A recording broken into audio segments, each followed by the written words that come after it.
You are listening to the Centropic Oracle, an audiobook podcast of science fiction and fantasy short stories that make you think and feel.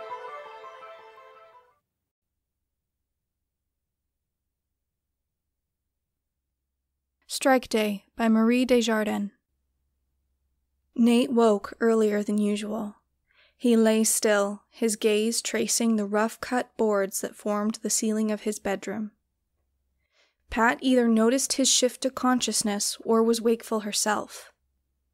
She turned her head on the pillow, her eyes meeting his through a downy mass of hair. For a moment, they simply looked at each other. Then she leaned forward to kiss him lightly. The gesture had a feeling of finality, and Nate quickly turned away. Pat stroked his hair. "So, any change of plans for today?" Nate stared at the ceiling. "Milk's gotta be delivered." "Even today?" "It might, miss." Pat hesitated. "I suppose." Nate couldn't answer, just lay there feeling the weight of it. What would happen would. It was just so disappointing. After surviving 2 pandemics, the oil crash, and the fragmentation of the United States into regions, to have their newly formed world destroyed now seemed the last, cruel laugh of a universe out to crush them. Of course, that wasn't the case. The universe bore them no animosity. Life would go on. Humanity would survive somewhere. Nate only regretted, like an ache in his gut, that after all their trials, that place would not be here. Their quiet northeastern village would soon go the way of the dinosaur, for the same reason. He threw back the covers.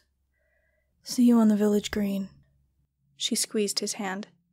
"Don't be late." He looked her full on. "I won't leave you alone." She smiled weakly and let him go. Out in the shed, he put on the shoulder strap and dragged his little wagon up the road. Mrs. Flaherty had left 2 jugs, her usual haul, outside the barn door. Nate added them to his cart and pulled it over to Tom's. Tom had 3 jugs set out. Usually he had 4. Nate walked into the barn. The cows had already been released to pasture. He followed noises to the back of the barn, where he found Tom hovering over his little Jersey, whose milk usually sweetened the batch. Sides distended, the cow puffed, rolling her pretty brown eyes. Nate leaned against the stall. "It's her time, eh?" "Yup." Tom gave her bony hip a pat. "Poor little lady, she would have to pick today." Nate watched Tom work. "Will you make it to the green later?" Tom studied the cow's swollen sides. "I'll stay with her till it's over, in case it doesn't hit us." "Right." Nate wanted to shake Tom's hand, but the formality of the gesture felt awkward. Besides, Tom was busy. Sighing, Nate walked back outside to complete his route. He reached town shortly past 9. The townsfolk gathered around his cart somberly as they picked up their usual orders. Carlos brought him up to date. "George was up all night tracking it.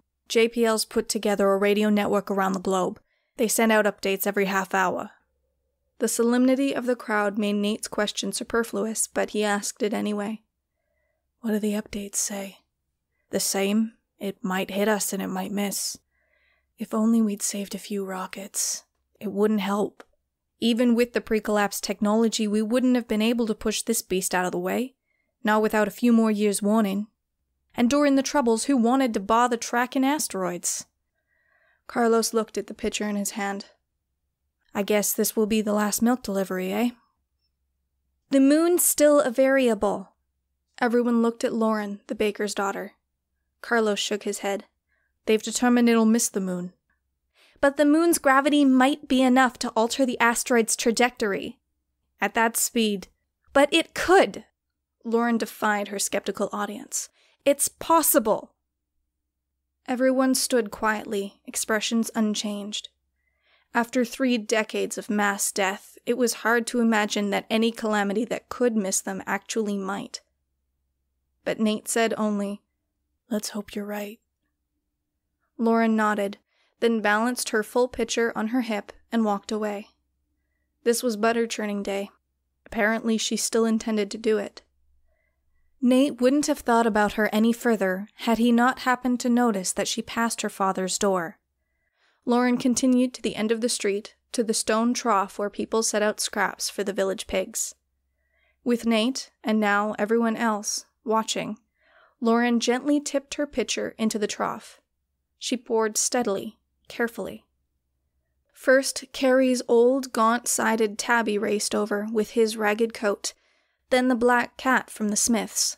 By the time Lauren had finished pouring, a dozen cats had rushed to partake of the bounty, the adults lapping eagerly and the kittens mewling, scrabbling for a place. Deliberately, Lauren drained out the last drop, then turned back home, not looking toward the 24 eyes that were riveted on her. Wordlessly, she went inside. When the door shut, the spell was broken. Nate returned to his silent customers. They completed their transactions quietly, avoiding each other's gaze. One by one they parted, murmuring, "See you on the green." Nate and Pat joined the assembly shortly before noon. Nearly the entire village was already there. They had settled over the hill, couples and families spreading out blankets to sit upon. The little children gamboled and played between, delighted with the unexpected holiday, but the older children were silent, like their parents. They, too, had seen much in their short years. George had set up his telescope at the top of the hill. Clarence sat on a stool beside him, his old portable radio to his ear, using up the precious batteries. Occasionally he made a comment to George, who adjusted his settings. The optical filters he intended to use later stood ready. The doctor and her assistant went from blanket to blanket, stooping to speak to the inhabitants quietly, almost always leaving a vial behind them. Nate looked at Pat questioningly. "Valerian," she said. Nate nodded. A sedative seemed such a pathetic response, but it was the only weapon they had left to counter the unrelenting assault of the natural world. Nate sighed. Mayor Parvis walked to the center of the green. He raised his hands for attention, although nearly everyone was watching him anyway. He didn't have to wait for silence, as so few people were speaking. "Folks," he began, "it's almost that time. I'd like to remind everyone not to watch the asteroid when it comes. The bright light could blind you. Mums and dads, you might want to put your kids under a blanket or cover their eyes for them. Now, if the asteroid hits as close as they've projected, we'll feel the first shockwave in about 30 seconds. That's the one from the air blast. It will likely suck up all the oxygen, but we won't be in difficulty for long because the ground shock will follow about a minute behind it and, well," he shrugged, "we'll all do our best. Carlos and Amy have opened up their bunker at the base of the hill. If you'd rather wait there, you're welcome." "Will it help?" asked the miller. "It won't save you, if that's what you're asking, but it might keep your family together when the shockwave comes." People went back to not looking at each other. Clarence called from his post. "It passed the moon 20 minutes ago." His eyes sought out a youthful face in the crowd. "I'm sorry, Lauren. Trajectory is unchanged." Nate felt his stomach fall a little further. Lauren merely nodded and lowered her gaze, groping for her father's hand. Nate swallowed hard. He hadn't expected any other outcome, but the death of all hope was a bitter pill. Mayor Parvis drew a deep breath. "Thank you, Clarence. It seems we've only a few minutes to wait now. I'll shut up so you can spend that time however you see fit.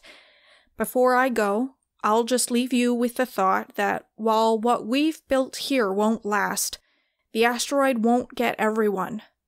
Someone, somewhere, will outlast this global winter and build anew. Humanity isn't finished yet." The silence was uniform. The mayor bowed his head, then left his central spot. He walked to where Nate and Pat were sitting. "I don't see Tom and Agnes." "Helen is calving this morning," Nate answered. I suppose that's as good a way to spend your time as any. Nate couldn't answer. Pat whispered, I guess so. Parvis touched them both briefly on the shoulder, then walked toward the blanket crowded with his children and grandchildren. He hoisted a toddler high into the air, bouncing her to make her squeal. Nate sought Pat's hand. Their fingers twined together. He grappled with his sense of loss. Something gets everyone, he thought. He'd seen so much. Murder, genocide, cholera taking off his own children one by one. The heartache was as sharp today as it was on the day each of them had passed. At the time, he'd tried to comfort himself that, although his children wouldn't live out their lives, someone else's would. That was still true. Why should it tear his soul so that those lucky few would not be anyone Nate knew? Clarence called, It's closing! A murmur of dismay circulated the hill. Parents summoned children to them. Their soft commands carried to Nate's ears. Under the blanket, honey. Close your eyes, sweetheart. A few families gathered their belongings and headed for the bunker cut into the base of the hill. Some of their children were very small. Nate's mouth was dry. He settled down onto his side, embracing Pat. They had decided against seeking shelter. The shock wave would probably blow any structure apart anyway. Even if the bunker remained intact, it seemed better to face death in one quick blast than to lie gasping for breath in a windowless tomb. George yelled from his telescope, I can see the shadow. Nate tightened his grip. He gave his wife a last look of love, earnestly met. Pat knew he loved her. Surely she did. He traced her features hungrily, her soft, curly hair, her smooth cheek. Her eyes brimmed. Get ready, George warned. They snuggled together, shutting their eyes tight. Suddenly, Nate saw the light rush across the sky behind his closed lids. Pat squeezed him furiously. He could feel her heart pounding against his chest. He wanted to give her words of encouragement, but he couldn't speak. Light flashed. George called, Impact, just outside Boston Harbor. I should feel it, Nate thought. Something that big. I should feel it. The cloud's going up. There's more pieces falling. It looks like several strikes. It didn't feel like the end of the world. But it hadn't felt that way when the gasoline ran out, or when the gangs from New York spread into the countryside, looting as they came. That went on until the virus stopped them.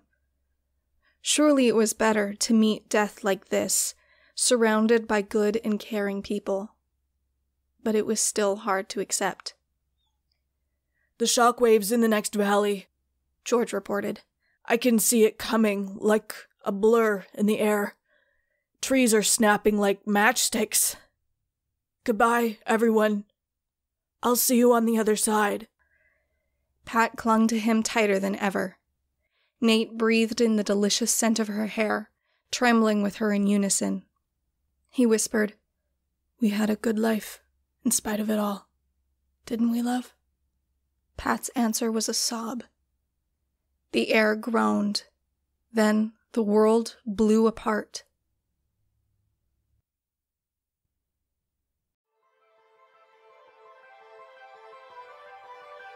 We hope you enjoyed Strike Day by Marie DesJardin, read by Larissa Thompson.